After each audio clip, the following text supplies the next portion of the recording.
Bonjour, je suis Eric Boulogne, je suis le responsable des études à la direction des systèmes d'information à la communauté d'agglomération Roissy-Pays de France.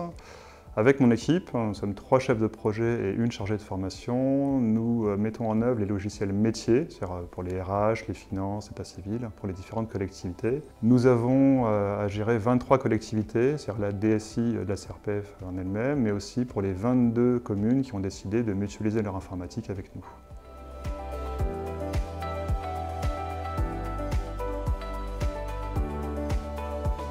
Alors, la cible de ce projet de l'achat des iPads était d'envoyer les convocations aux élus.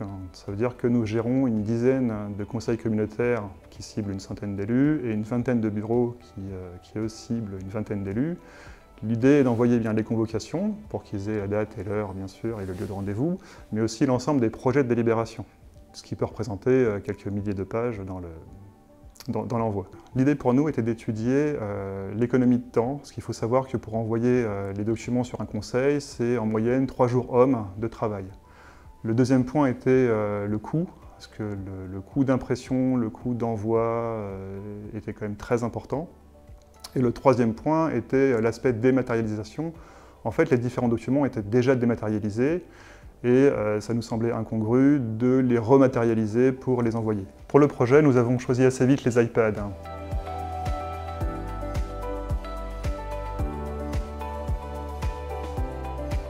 Sur ce point, nous manquions d'expérience. Nous n'avions jamais géré de flotte à distance avec les tablettes et un déploiement rapide.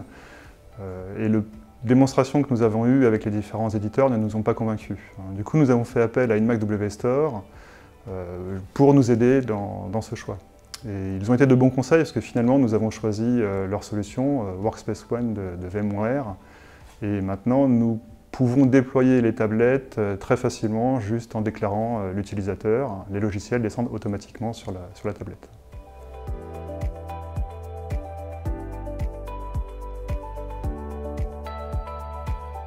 Concrètement, ce qui a changé, c'est qu'on a une très bonne adhésion à ce projet. C'est-à-dire que 90% de nos élus utilisent l'iPad. Et si je compte mes différents directeurs, on est à peu près une centaine d'iPads déployés pour le conseil. C'est-à-dire que maintenant, ils viennent avec l'iPad en conseil pour suivre les différents projets de délibération directement sur leur appareil. De plus, si l'élu est aussi élu d'une autre collectivité, qui utilise un logiciel équivalent de gestion de délibération, il peut directement utiliser ce logiciel sur la tablette. Il y a une vraie mutualisation des coûts sur ce point. Et enfin, l'élu maintenant a accès à ses emails aussi directement sur l'iPad, donc il centralise ces différentes fonctions sur son appareil.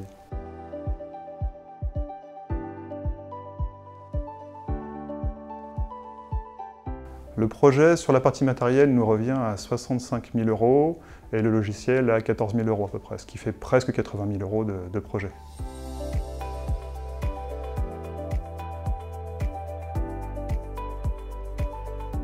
Le premier bénéfice était sur le gain de temps. En fait, maintenant, il n'y a plus l'impression des différents documents, c'est directement paramétré dans le logiciel et on gagne à peu près 3 jours hommes par conseil. Deuxième bénéfice sur le coût du projet. C'est-à-dire que le projet a été rentabilisé en moins d'1 an.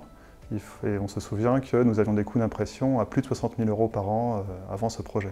De plus, ce projet nous a permis de déployer d'autres solutions, par exemple le parapheur électronique. Les élus étant déjà équipés d'un matériel, il a suffi de déployer le logiciel adéquat pour qu'ils puissent l'utiliser. Autre exemple d'utilisation, nous déployons maintenant des iPads dans nos bibliothèques pour les différentes activités multimédia.